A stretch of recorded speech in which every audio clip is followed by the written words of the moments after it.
জমে উঠেছে সপ্তম দিনের জাহাঙ্গীরনগর বিশ্ববিদ্যালয় কেন্দ্রীয় ছাত্র সংসদ জাকসু নির্বাচনের প্রচারণা। ভোটারদের মধ্যে চলছে নানান জল্পনা কল্পনা, প্রার্থীদের দৌড়ঝাঁপও বাড়ছে।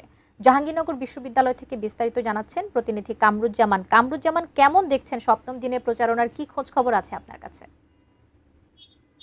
ধন্যবাদ কবিতা। আমি এই মুহূর্তে রয়েছি একদম যে জাহাঙ্গীরনগর বিশ্ববিদ্যালয়ের যে মুরাদ চত্বরে। এখানে কিন্তু নির্বাচনী প্রার্থীরা কিন্তু এবং ভোটাররা সব কিন্তু এখানেই কিন্তু আমরা দেখেছি যে বেশিরভাগই কিন্তু তাদের ভোটের যে হাওয়া এবং ভোট যে চাওয়ার যে আড্ডা, এটাও কিন্তু এখানে চলছে। আমরা একটু আপনাদের দেখাই যে এখানে কিন্তু এই যে সংসপ্তক পরিষদ তারা কিন্তু এখানে বসে আছে এবং ভোটারদের সাথে তারা কথাবার্তা বলছে, আলোচনায় চলছে। তবে একটা বিষয় আপনাদেরকে জানিয়ে রাখি, আর মাত্র 7 দিন কিন্তু রয়েছে ভোট।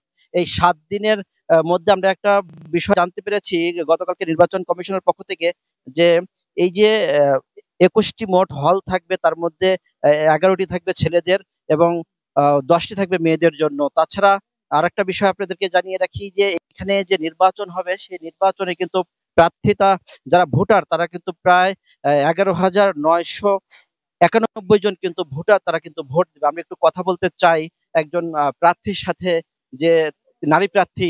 আমরা একটু নারী প্রার্থীর সাথে কথা বলতে চাই যে কি অবস্থা আসলে। এই যে আপনাদের তো মেলা রকমের মানে এখন আচরণ বিধি নিয়েও প্রশ্ন উঠেছে, সবকিছু মিলে যদি একটু বলতেন আর কি। আহ খুব কঠিন একটা আচরণ বিধি নির্বাচন কমিশনের পক্ষ থেকে আমাদেরকে দেওয়া হয়েছিল।